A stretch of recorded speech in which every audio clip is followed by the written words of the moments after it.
Hello दोस्तों, नमस्कार। देखें कि जैसे आज हम बात करेंगे वीनस इन 11th हाउस अर्थात जिन जातकों का शुक्र 11वें भाव में होता है, उनको कैसे फल मिल सकते हैं। देखें कि सबसे पहले 11वें भाव को समझिए कि जैसे 11वां भाव कुंडली में जो काम त्रिकोण होता है 3 7 11 उसमें सबसे प्रबल त्रिकोण माना जाता है। 11वें भाव में ऐसा बताया गया है कि कोई भी ग्रह जाए वो शुभ फल देता है, क्योंकि वो लाभ का भाव होता है, हमारी इच्छा पूर्ति का भाव होता है, सम्मान का भाव होता है। कितने भी जितने भी आपको मतलब समाज में कोई गिफ्ट या इनाम मिलता है, गिफ्ट तो नहीं लेकिन जो भी कोई रिकॉग्निशन मिलता है या कोई इनाम मिलता है, पुरस्कार मिलता है, ये सब 11वें भाव से देखते हैं। 11वें भाव से फ्रेंड सर्कल भी देखा जाता है लोगों का। 11वें भाव से हम बड़े भाई को भी देखते हैं। अर्निंग का सोर्स ऑफ अर्निंग क्या रहेगी, कितना आप कमाते हैं, ये देखा जाता है 11वें भाव से। हाँ, दूसरे भाव से अर्जित धन देखा जाता है कि कितना हमने मतलब संचित किया है धन, लेकिन 11वें भाव से हम जो कमा रहे हैं उसको देखा जाता है। तो ये एक डिफरेंस है, इसका ध्यान रखिए। तो 11वें भाव में यदि शुक्र जैसा प्लेनेट बैठेगा तो क्या हो सकता है। देखें कि शुक्र शुक्र एक भोग विलास का कारक ग्रह है। शुक्र सुंदरता को रिप्रेजेंट करता है, स्त्रियों को रिप्रेजेंट करता है। शुक्र आपका जितनी भी लग्जीरियस चीज़ें होती हैं उनको रिप्रेजेंट करता है। ऐसा शुक्र जब 11वें भाव में बैठेगा, क्योंकि शुक्र भी एक तरीके से इच्छाओं वाला ग्रह है, तो ऐसे व्यक्ति के डिजायर्स काफ़ी बड़े होते हैं। ये तो इसका मतलब ये नेसेसरी है कि मतलब अगर शुक्र वहाँ पर पीड़ित नहीं है तो ये देखा जाएगा कि ऐसा व्यक्ति हाईली ऑस्पिशियस होता है। मतलब ऐसे लोग जब बात भी करते हैं तो बताते हैं कि वो ये लेना चाहते हैं, ये खरीदना चाहते हैं, ले पाएंगे कि नहीं। ज़्यादातर क्वेश्चन उनके इसी से रिलेटेड होते हैं कि वो कब बहुत ज़्यादा धनवान होंगे। तो ये चीज़ें हैं। दूसरी चीज़ ये है कि शुक्र जब भी कभी 11वें भाव में बैठता है तो ऐसा शुक्र मतलब ऐसे जातक को अपने करियर में जो स्त्री पक्ष है उससे ज़्यादा लाभ होता है मुकाबले की पुरुष पक्ष से। मतलब ऐसे लोग कुछ स्त्रियों संबंधित कार्य भी करते हैं, जैसे ब्यूटिशियन का काम हो गया, स्त्रियों के कपड़े से संबंधित काम हो गया, इत्र संबंधी काम हो गया, तो उनमें जो पुरुष जातक हैं उनको ज़्यादा लाभ मिलता है, ये भी देखा जाता है। दूसरी चीज़ ये है कि ऐसा शुक्र मतलब इसके कुछ अभी नेगेटिव फल के बारे में भी बात करूंगा, लेकिन पहले क्योंकि लोगों को सुनना अच्छा अच्छा लगता है तो पहले जान लीजिए कि क्या क्या बेहतर हो सकता है। बाकी किसी भी ग्रह का जो भी ग्रह चाहे शुभ हो या फिर अशुभ हो, उसके कुछ ना कुछ नेगेटिव या फिर पॉजिटिव फल होते ही होते हैं। तो देखें कि सबसे पहले हम पॉजिटिव साइड के बारे में जान लें। ये शुक्र क्योंकि वहाँ से पंचम भाव को भी देखता है जो कि बुद्धि का भाव होता है, तो क्योंकि लाभ भाव में बैठ के शुक्र पांचवें भाव को देख रहा है, तो एक तरीके से ये भी इंगित करता है कि ये लोग मतलब इनका वर्क जो होता है बहुत ज़्यादा शारीरिक परिश्रम से इनकी अर्निंग ना हो करके, बल्कि इनको बौद्धिक परिश्रम ज़्यादा करना पड़ता है, ये भी देखा जाता है। ऐसा व्यक्ति बहुत ही मतलब प्रैक्टिकल माइंडेड होता है, किसी भी चीज़ को सिर्फ थ्योरियों में आकलन करने वाला नहीं होता है। इनके काफ़ी ज़्यादा दोस्त होते हैं, काफ़ी खुशमिजाज व्यक्ति होते हैं ऐसे लोग, ये भी देखा जाता है। लेकिन कई बार जैसे कि अगर इसके कुछ अलग पहलुओं की बात करें तो ऐसा व्यक्ति अपनी इच्छाओं का मतलब ये भी बताया गया है कि गुलाम होता है। प्राय देखा भी गया है ये लोग अपने मन को नियंत्रित नहीं कर पाते हैं। जैसे कि अमूमन कहते हुए मिलेंगे कि मेरी इच्छा है या मेरा मन है तो मैंने ये किया, मन है तो वो किया। वो मतलब स्वयं को ये भी कई लोग बताते हैं कि मुझे पता है कि मैं सेल्फिश हूँ, लेकिन अब हूँ तो हूँ। ये सब भी टर्म ये लोग खुद ही यूज करते हैं, लेकिन जो है सो है, फलित तो मुझे बताना ही पड़ेगा। तो देखें कि कई बार ये होता है कि ये लोग एक बंधे हुए रिलेशन में नहीं पड़ना चाहते। मतलब मेरे कहने का अर्थ है कि मैरिज से है कि मैरिज करने से थोड़ा-सा ये लोग पता नहीं क्यों, लेकिन मतलब अगर थ्योरिटिकल रूप में देखें तो शुक्र 5वें को देखता है और 5वां भाव लव मैरिज का होता है। तो थ्योरी रूप में देखेंगे तो समझ में आएगा कि बहुत अच्छी शादी होगी, लेकिन जब प्रैक्टिकल व्यवहार में हम कुंडली देखते हैं और कई कुंडली जब एनालिसिस करते हैं तो कई लोगों ने मुझसे मतलब पर्सनली बताया कि वो दरअसल कोई मैरिज करना कभी चाहते ही नहीं थे। उनका सिर्फ एक तरीके से शुक्र यहाँ पर मल्टीपल रिलेशनशिप देने की कोशिश करता है, और ऐसे लोग उसको चाहते हैं कि वो किसी चीज़ में बाध्य ना हो। ये लेकिन सबके लिए लागू नहीं होता है, लेकिन ज़्यादातर केसेस मैंने ऐसे देखे हैं, तो मैं आपको ये बात सिर्फ बता रहा हूँ। दूसरी चीज़ यहाँ पर ये है कि जैसे कि छोटी उम्र से थोड़ा-सा ध्यान देना चाहिए बच्चों का। अगर आपके बच्चे का शुक्र 11वें भाव में है, तो क्योंकि आजकल इतना सब कुछ ईज़िली अवेलेबल है, पूरे विश्व में सबसे ज़्यादा सस्ता इंटरनेट हमारे देश का है, तो बच्चे पे ध्यान दें कि वो कैसी चीज़ें देखता है, कैसी चीज़ें पढ़ता है। क्योंकि छोटी उम्र पे यदि उसको किसी चीज़ की बुरी लत लग जाएगी, और ख़ासकर कि विशेषकर जिन लग्नों के लिए शुक्र कारक ग्रह होकर के 8वें भाव में बैठता है, वो तो ठीक है, लेकिन अगर अकारक ग्रह होकर के वो 11वें भाव में बैठेगा, तो फिर मतलब ऐसे व्यक्ति को कोई ना कोई बुरी लत लग जाना ये भी देखा जाता है, जो बचपन से ही लग गए। एक शारीरिक या मानसिक रूप में कोई भी लत जो व्यक्ति कंज्यूम कर रहा है, करता ही जा रहा है, उसे पता है गलत है, तब भी जुआ, सिगरेट, स्त्रियों में रत रहना, ये सब भी चीज़ें, ये मतलब कई स्त्रियों में रत रहना, ये तो शास्त्रों का मत भी है, और ये बात प्रैक्टिकल होते हुए भी देखी जाती है। दूसरी चीज़ कि शुक्र जब भी कभी 11वें भाव में होता है, तो क्योंकि शुक्र का संबंध है लिक्विडिटी से, लिक्विड से संबंध है, तो ऐसा व्यक्ति लिक्विड संबंधित भी कार्य करता है, जैसे कि कोई वाटर संबंधित कार्य हो गया, कुछ लोग जो वाटर प्लांट लगाते हैं उससे संबंधित कार्य होता है। मतलब मैं यहाँ पर, क्योंकि कुछ लोग कहेंगे कि आप कार्य को इससे क्यों जोड़ रहे हैं, तो देखें कि ऐसा नहीं कि कार्य सिर्फ दशम भाव से देखा जाता है, क्योंकि ये आज का युग है, और मतलब इस युग में अर्निंग ज़्यादा इंपॉर्टेंट रखती है। तो 11वें भाव में कोई ग्रह है, तो वो भी रिप्रेजेंट करता है कि व्यक्ति की आय किस चीज से अर्जित हो रही है। शुक्र का संबंध इत्र से है, यानी कि परफ्यूम। शुक्र का संबंध कपड़ों से है, ब्यूटी प्रोडक्ट से है शुक्र का संबंध। तो इन सब चीजों से संबंधित भी जातक व्यापार करता है, या ऐसी जगह जहाँ ये सब चीजें मैन्युफैक्चर की जाती है, वहां पर उसका कार्य होता है। कई बार जैसे कि ये भी देखा जाता है दूर देशों का व्यापार, जिनका जैसे कि द्वादश भाव का स्वामी का भी इफेक्ट आ जाए 11वें भाव के शुक्र के साथ, तो ये लोग दूर देशों का व्यापार करते हैं। जो लोग जैसे कि जहाज से ट्रेड करते हैं, काम करते हैं, उनमें भी देखा जाता है आजकल की, हालांकि ये कम हो गया है, लेकिन फिर भी ये चीज़ देखी जाती है कि जो लोग जैसे कुछ लोग होते नहीं है जो पानी के जहाज से लंबा लंबा व्यापार करते हैं, जो अगर शुक्र यहाँ पर बहुत ही बली बैठा हो, तब ये चीज़ें निखर के आती हैं। दूसरी चीज़ ये कि एक बात इसमें और है जो देखी गई है, वो ये है कि जैसे इनको लोग बताते हैं कि घर में नहीं अच्छा लगता है। इसका एक कारण जो मैंने मतलब सोचा है कि ये हो सकता है, शायद ये हो भी सकता है कि जैसे शुक्र हमारी लाइकिंग का है, और शुक्र चूँकि 11वें भाव में बैठा है। पहला तो ये है कि वो अपने घर से 8वें भाव में गया है, जो चौथा भाव होता है उससे अष्टम में बैठा है।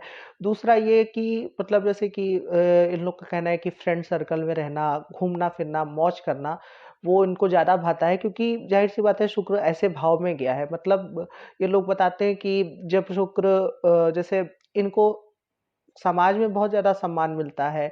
कोई जैसे कि कोई कॉम्पिटिशन हुआ, वहाँ पर ये विनर होते हैं, ठीक है? कई ट्रॉफ़ी ये लोग जीतते हैं, इनके घर में सजी हुई ट्रॉफ़ियाँ रहती हैं। लेकिन जब ये घर में अपने होते हैं, तो वहाँ पर इनको वो चीज़ नहीं प्राप्त होती है, जो ये सोचते हैं कि इन्हें बाहर लोग इतना पसंद करते हैं, लेकिन अपने घर में वो चीज़ इनको कमी खलती है। तो ये भी कुछ एक सेंस है जो कुछ लोगों ने मुझे बताई है, तो मैं आपको बता रहा हूँ। बाकी शुक्र 11वें का कई बार जैसे कि 5वां भाव शिक्षा का संबंध होता है, क्योंकि शुक्र 11वें से बैठ के 5वें को देखता है। एक 7वीं दृष्टि होती है शुक्र की।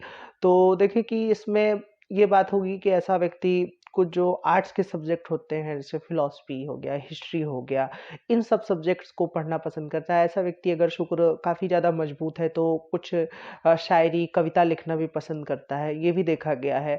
अगर आप जैसे कि स्त्री जातक हैं, तो ये लोग जैसे कि कुछ जो नर्सिंग का काम जो लोग करते हैं, हॉस्पिटल के संबंधित काम करते हैं, कई स्त्रियाँ इसमें देखी गई हैं।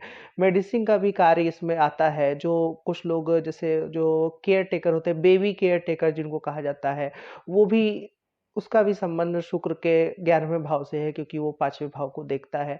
तो कुल मिलाकर के शुक्र कई चीज़ों को यहाँ पर रिप्रेजेंट करता है, बस डिपेंड ये करता है कि शुक्र जैसे कुंडली का कारक होकर के आपके 11वें में बैठा है, या फिर अकारक होकर के, क्योंकि ये बहुत ही महत्वपूर्ण चीज़ है जो लोग फलित लगाने लगते हैं। अगर कुंडली का शुक्र अकारक है, तो फिर वहाँ पर ये होगा कि आप हो सकता है कि ज़िंदगी तो आपकी बहुत ही स्मूथ जा रही हो, लेकिन तब भी कुछ ना कुछ है जो एक शुभ ग्रह, मैंने कहा ना, सामने से कोई परेशानी नहीं रिप्रेजेंट करते, जबकि वो कुछ ना कुछ स्वीट पेन दे देते हैं। चाहे वो कोई हो सकता है कि मैरिज में कोई प्रॉब्लम हो, या अर्निंग उस तरह से नहीं हो रही हो जितना आपको लग रहा हो कि आपकी अर्निंग होनी चाहिए।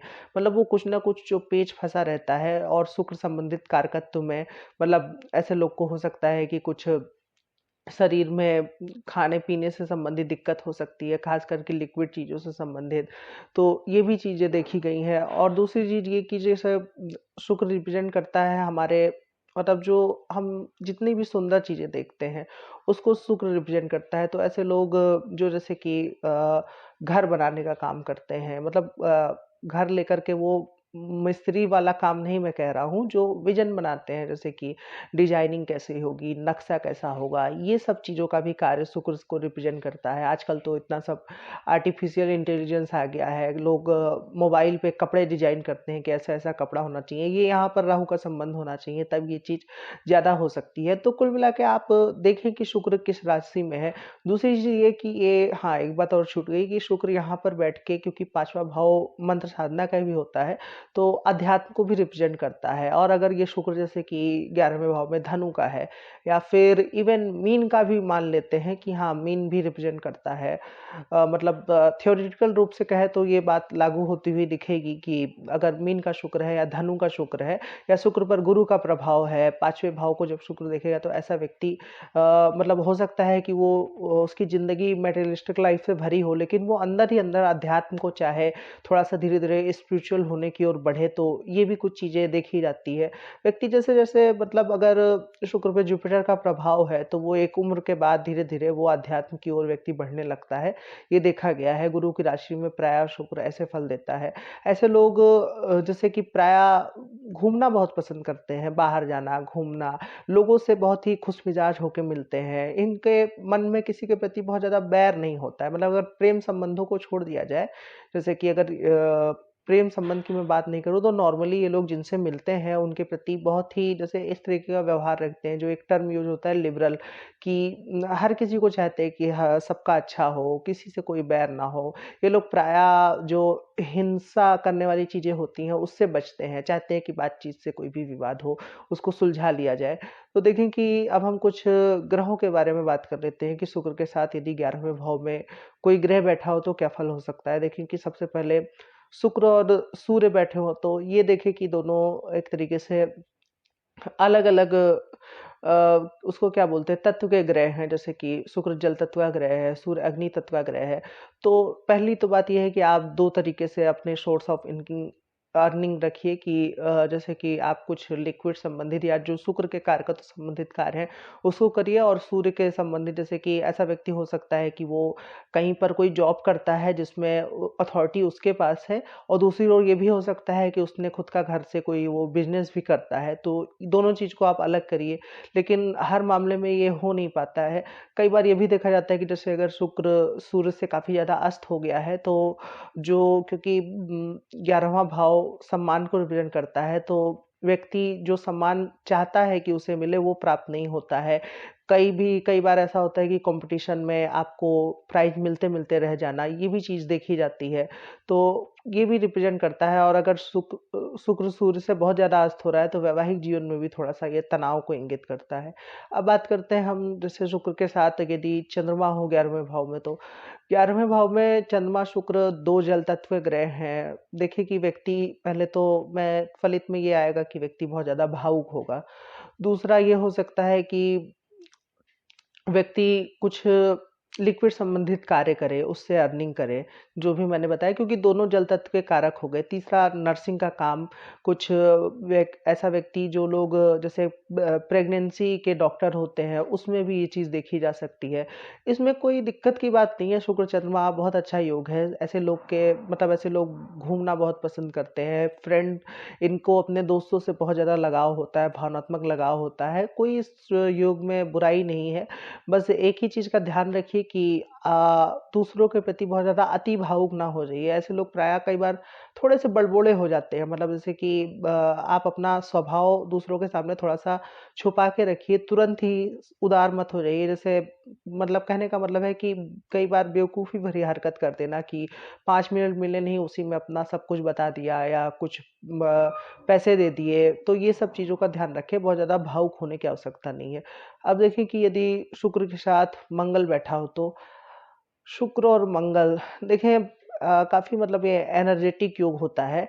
ऐसा व्यक्ति यदि अपनी ऊर्जा का उपयोग किसी कार्यक्षेत्र में करता है, तब तो अच्छा है, जो कि ज़्यादातर केसों में संभव नहीं हो पाता है यदि जुपिटर बलवान ना हो तो।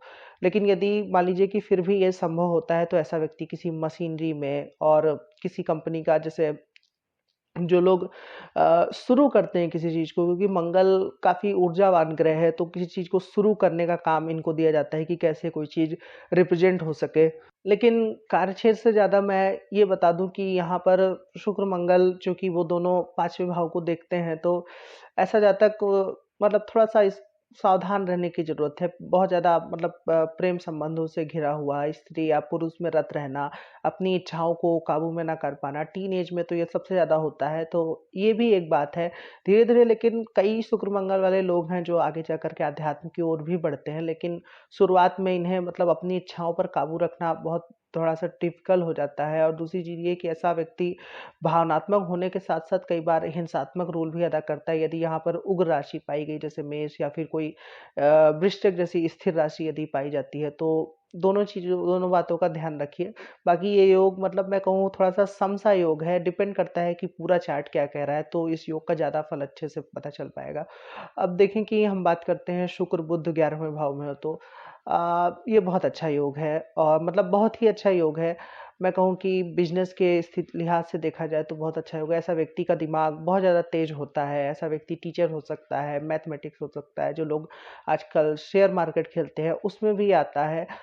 मैं कहूँ कि इस योग में कोई कमी नहीं है, बस एक जैसे कि थोड़ा-सा आप अपने नीचे तबके के लोगों का भी ध्यान रखें, जो जैसे कि वर्कर क्लास है उसका भी ध्यान रखें। बहुत ज़्यादा खुद को आप हो सकता है कि एलीट पोज़ीशन पे हो, लेकिन फिर भी अपने वर्करों का ध्यान रखें। बाकी इस योग में कोई दिक्कत नहीं है, व्यापार की दृष्टि से देखा जाए, समाज में सम्मान प्राप्ति की दृष्टि से देखा जाए, तो ये बहुत अच्छा योग है। बस ये है कि मैं कहूँ कि बहुत ज़्यादा आपको प्रैक्टिकल नहीं हो जाना है, हर चीज़ आपको तर्क के साथ नहीं देखनी है। जैसे ये लोग रिश्तों में भी तर्क-वर्क खोजने लगते हैं। कई बार ये होता है कि जैसे शुक्र और बुध यदि साथ हो, तो ऐसे लोग बात में एक-एक बात में लॉजिक ढूँढते हैं और अगले को जैसे कि अपने लॉजिक से आप मान लीजिए हरा दे रहे हैं बात करते समय या किसी डिबेट में, लेकिन इससे आपके रिश्ते पर भी असर पड़ेगा, तो इस चीज़ का ध्यान रखिए, बाकी कोई दिक्कत नहीं है इस योग में। अब बात करते हैं शुक्र के साथ यदि मान लीजिए शनि हो 11वें भाव में, तो शुक्र शनि 11th हाउस में मतलब कुछ लोग कहते हैं कि जैसे शनि ने शुक्र को पीड़ित किया, फिर शनि 11वें भाव में बैठ के दूसरे भाव को देख के धन भाव पर भी उसने अपनी दृष्टि बनाई, तो धन संचित के लिए या धन कमाने के उससे ये विलंब का योग है, ऐसा कुछ लोग बताते हैं। लेकिन मेरा थोड़ा-सा मत डिफ़र है कि ऐसा नहीं है। ये हो सकता है कि जातक के धन कमाने में थोड़ा-सा विलंब हो, लेकिन पहली बात तो कि शुक्र और शनि मित्र हैं, ठीक है? और दूसरी बात ये है कि यदि यदि कुंडली में दोनों ग्रह कारक हैं, तो ऐसा जातक छोटे से शुरू करता है और धीरे-धीरे करके वो अपना एम्पायर बड़ा करता है और अच्छी अर्निंग करता है। वैवाहिक जीवन के लिए थोड़ा-सा ये योग मतलब कि मैं कहूँ कि बुरा हो सकता है, क्योंकि शुक्र विवाह का कारक है, उसपे शनि जैसे नीरस ग्रह का असर आना, ये एक चीज़ हो सकती है। लेकिन मैं कहूँ अगर इनकम पे बहुत ज़्यादा असर पड़ेगा, तो ये हो सकता है कि दोनों ग्रह कुंडली के कारक ना हो, तभी ऐसा हो सकता है। बाकी शुक्र शनि के भी कार्य मतलब कि कार्य क्या मैं कहूँ कि एक जो होता नहीं है कि 9 टू 5 की जॉब करना, एक तो ये हो गया। दूसरा ये कि ऐसा व्यक्ति जो ऐसी वस्तुओं का निर्माण में ज़्यादा ध्यान देता है, जो खुद ही वो निर्मित करता हो और बड़े लेवल पे जाता है। जैसे कि कोई कच्चा गुड्स से शुरू करना और फिर उसको जो उसका अंतिम वस्तु बनेगी, वो भी व्यक्ति ही द्वारा उसके द्वारा बनाया जा रहा है। कुछ जैसे कि कार्बन संबंधित काम हो गया, कोयले संबंधित काम हो गया, कुछ लोग जो कारखाने में जैसे कि जैसे मान लीजिए कि धागा भी वही बनाते हैं, फिर कपड़ा भी वही बनाते हैं।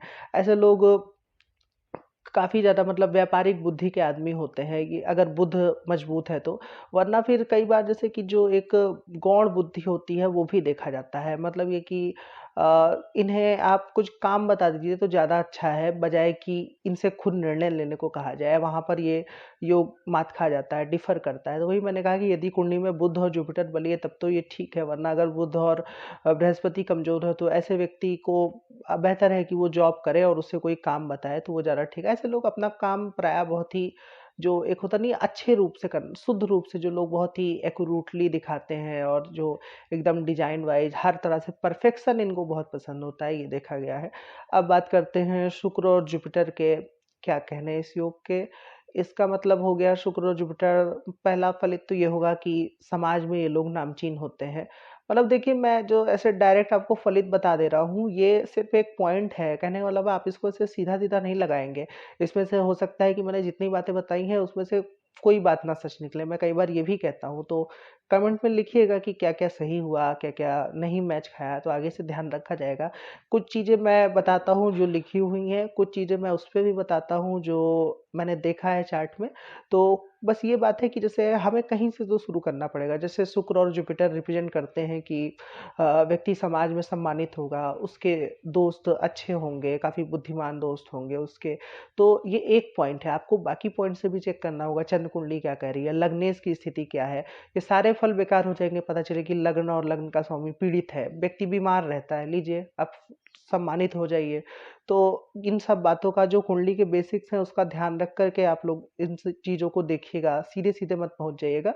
लेकिन हम लोग क्योंकि सीधे-सीधे इसलिए बताते हैं क्योंकि कहीं से तो शुरू करना है, तो कुछ चीज़ पकड़ेंगे।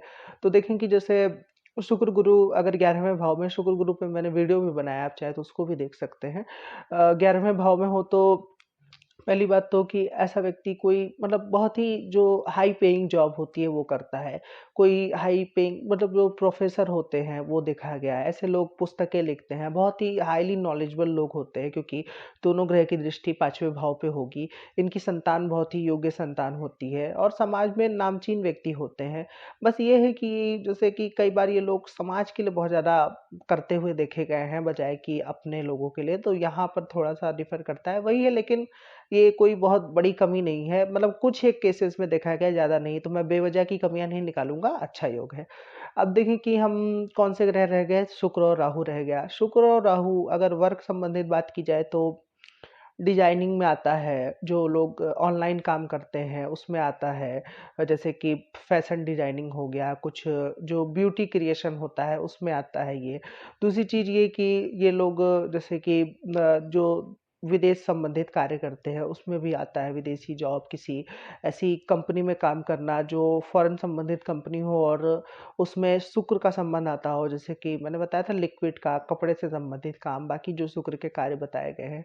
तीसरी चीज़ ये भी होती है कि ऐसे लोग जो मतलब सर्जन होते हैं क्योंकि केतु 5वें भाव में बैठा है और विशेष करके प्रेगनेंसी वाले मामले में, उसमें भी ये चीज़ आती है। बस एक बात का और है कि ऐसा व्यक्ति बहुत ही इच्छाओं से घिरा हुआ भी होता है। एक बलि त्रिकोण में जो काम त्रिकोण का सबसे बलि त्रिकोण माना जाता है 11वाँ भाव, उसमें 2 काम उत्तेजना को उत्तेजित करने वाले ग्रह बैठे हों तो क्या ही हाल होगा व्यक्ति का। तो ये भी ध्यान रखिए, बाकी चूँकि केतु 5वें में आएगा तो प्रेम संबंधों में व्यक्ति थोड़ा-सा मतलब परेशानी से घिरा हुआ होता है। कुल मिला के आप अपनी इच्छाओं पे, ग्रीड पे कंट्रोल रखिए, बाकी ठीक है योग। अब बात करते हैं कौन-सा ग्रह रह गया, तो बचा है शुक्र और केतु। शुक्र और केतु 11वें भाव में देखें, लोगों का कहना है 11वें में केतु हो तो ऐसे लोग जॉब कई बार बदलते हैं, ये देखा गया है। ऐसे लोग को मतलब मैं कहूँ कि जो लोग थोड़ा-सा अपने कल्चर से डिफरेंट होके कोई जगह पे काम करना चाहते हैं, वहाँ पर इनकी अर्निंग बेहतर होती है। कई बार लेकिन जैसे इनके वेतन मिलने में समस्या हो जाती है, कुछ ये पचड़े में पड़ गए, कोई चीज़ छूट गया, कोई कागज़ में कुछ गलती हो गई, ये चीज़ें भी देखी जाती है। ये वैसे मतलब मैं कहूँ कि अगर आप बहुत ज़्यादा खुद को समाज में ना लेके जाएँ कि आप ऐसे छुप के वर्क करें, तो ठीक है आपके लिए, वहाँ पर आपकी अर्निंग में कोई दिक्कत नहीं होगी। लेकिन अगर आप चाहेंगे कि बहुत आपको एनलाइटमेंट मिले, बहुत ही खूब समाज में जाना जाए, तो वहाँ के लिए थोड़ा-सा ये डिफ़र करता है ये योग और मतलब ये थोड़ा-सा उतना अच्छा योग है भी नहीं। वैवाहिक जीवन के लिए तो विशेषकर केतु जैसा ग्रह विवाह के कारक के साथ बैठा है, तो ये भी कुछ चीज़ है। ऐसे लोग प्रायः जो आध्यात्मिक रास्ते पे जाते हैं, बाद में जाकर के वो भी देखा जाता है। तो कुल मिला के ये सेंस था, बाकी केतु और शुक्र पे मतलब मैं केतु के साथ ये वीडियो बना दूँगा तब उसमें अच्छे से एक्सप्लेनेशन हो पाएगा क्योंकि सिर्फ़ केतु और शुक्र के आधार पे सारा फलित नहीं हो सकता है, बाकी चार्ट भी ज़रूरी है। लेकिन जो मोटा-माटी मैंने बताया है, अगर जैसे इसमें डिग्री का डिफ़रेंस भी देखिए, पता चले कि शुक्र और केतु के बीच काफ़ी डिफ़रेंस है, तो इतनी कोई दिक्कत की बात नहीं है। व्यक्ति यात्राओं संबंधित कार्य कर सकता है, उसमें केतु का भी कारक हो। कहने का मतलब है ग्रह के यदि आप कारकत्व सैटिस्फाइड कर दें, तो ग्रह आपको उतना बुरा फल नहीं देगा। तो कुल मिला के आज के लिए ये था, मुझे लगता है वीडियो ज़्यादा लंबा हो जाएगा, तो आशा करता हूँ कि आपको ये वीडियो अच्छा लगा होगा। यदि अच्छा लगा है तो आप मेरा वीडियो लाइक ज़रूर करें और मेरे चैनल को ज़रूर से सब्सक्राइब करें। आज के लिए इतना ही रखते हैं, धन्यवाद।